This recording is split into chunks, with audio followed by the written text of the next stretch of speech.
ఆకులు బోళ్ళు ఉంటాయి, కానీ ఇలా చూసేసి అదే మొక్క అనుకుంటే పప్పులో కాలేస్తాం.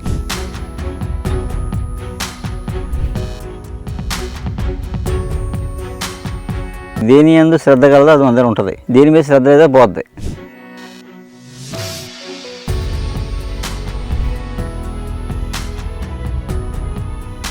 ఆ గోడ ఇంకెప్పటికీ అలా స్ట్రాంగ్గా ఉండిపోతుంది. ఎండిపోయిన లోపల పుల్ల గట్టిగా ఉండిపోయి 100 ఏళ్ళ తర్వాత తవ్వినా సరే ఆ పుల్ల అలా ఉండేది.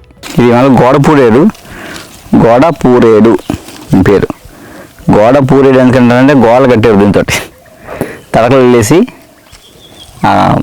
ఆ రాటికి మధ్యలో పెన్ను కట్టి ఎందులో ఇవన్నీ ఇలా దూసేసి తడకలాగా చేసేసి అటు ఇటు మట్టి మెత్తేసారు అనమాట.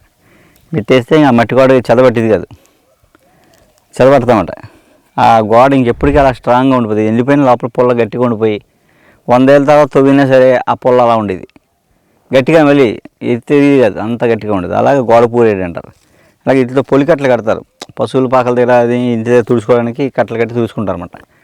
సో ఇవన్నీ మామూలుగా ఉపయోగాలు అయితే మనకి మందుగా కూడా ఉపయోగం ఉంది.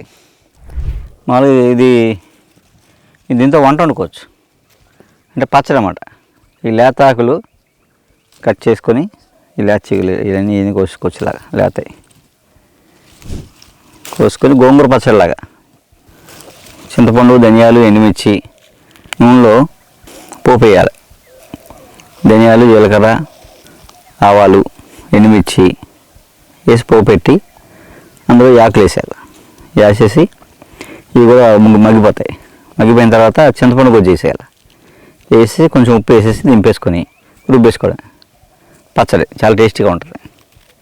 సో పచ్చడి తింటే మంచి ఆకలి, జీర్ణశక్తి పెరుగుద్ది, ఫ్రీ మోషన్ అయిపోతుంది పొద్దునకి, విరోచనం సుఖ విరోచనం అయిపోతుంది పొద్దునకి. అలా జీర్ణ వ్యవస్థ మెరుగుపడుతుంది అనమాట. అంటే పిల్లల్లో మంచి ఆకలి, దేహ పుష్టి అంటాం, మంచి బలం ఇది శరీరానికి. మా ఊరు పక్కన బోర్డు ఉండేది, మన పూజారం కొండ దగ్గర కూడా చాలా ఉండేది. మేము ఇల్లు కట్టుకోవాలనుకోండి, శుభ్రంగా వస్తే ఓ బండి, ఎడ్ల బండి నిండా 2 బొలు కొట్టుకుని పట్టుకోవాలం, మళ్ళీ వచ్చేసేది. అలా ఇప్పుడు అక్కడ చూపిద్దామంటే ఒక మొక్కలేదు. అలా అయిపోయింది, అంత అండి చదివి ఈ గోడపూరేడు అక్కడే అంతరించిపోయినాయి. మరి ఏంటి పురుగు మందుల కారణం మరి ఏంటో తెలియదు, కానీ మనం పట్టించుకోవడం, శ్రద్ధ లేకపోవడం ఉంటుంది. ఇప్పుడు మొక్కలు కూడా ఏంటంటే దేని యందు శ్రద్ధ కలదో అది అందరూ ఉంటుంది, దేని మీద శ్రద్ధ అయితే పోద్ది. ఎవరికి శ్రద్ధ ఉందో అది దగ్గరికి వెళ్తాయి అన్నమాట.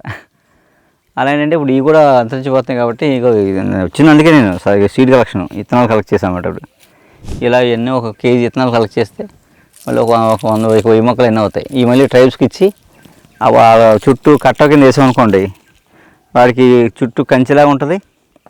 రేపొద్దున ఉపయోగం చాలా. ఈ ఆకు పచ్చళ్ళు చేసి ఆకు ఇస్తారో ఆకు మీరు పచ్చడి చేసుకోవచ్చు. మీకు ఎక్కడ దొరుకుతుంది అంటే కొంత తెలుసుంటే ఉండొచ్చు, కానీ తెలియని ట్రై చేసారు అనుకోండి, ఆకులు బోళ్ళు ఉంటాయి. అందుకే గురుముఖత అంటారు. గురువు దగ్గర నేర్చుకోవాలన్నమాట. గురువు దగ్గర నేర్చుకుంటే అది ఇంకా మర్చిపోం. కానీ ఇలా చూసేసి అదే మొక్క అనుకుంటే పప్పులో కాలేస్తాం, దెబ్బతినేస్తాం. అలా ఏంటంటే గోడపూరేడు విత్తనాలు ఇలా ఏంటంటే ఇప్పుడు రావడానికి కారణం అదే, అన్ని విత్తనాలు సేకరించిన వచ్చాం. ఏం సింపుల్ లాజిక్. బావి నీళ్ళు, మట్టి ఇల్లు, ఇంటి చుట్టూ 4 రావి చెట్లు, మర్రి చెట్లు, వేప చెట్లు ఇవి ఉన్నాయనుకోండి, ఏ రేడియేషను, ఏ వైరస్ మీ దరిదాపులు రాదు. Very powerful plants.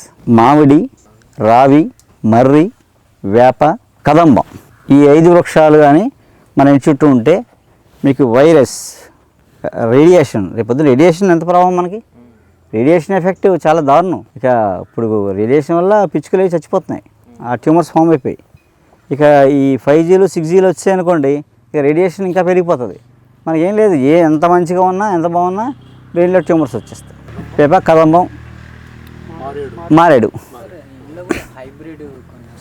ఇవి మొక్కలు. మామిడి మీకు అడవుల్లో అడవి మామిడి ఉంటాయి, బోల్డ్ మొక్కలు అడవిలో. అడవి మామిడి అని నరమామిడి అంటారు, అవి ఉంటాయి. అవి వేసుకోవచ్చు. ఎన్ని కొంచెం హైబ్రిడ్ వచ్చినా ఆ మామిడి. ఇందులో కూడా పాత చెట్లు ఉంటాయా, వాటి టెంకలు పడతాయా. ఒక 50 ఏళ్ళు 100 ఏళ్ళ క్రితం చెట్లు ఉంటాయి, మామిడి చెట్లు, వాటి టెంకలు ఉంటాయా, మామిడి పళ్ళు అవి పెడితే మొక్కలు వస్తాయి కదా, అవి వేసుకోవచ్చు.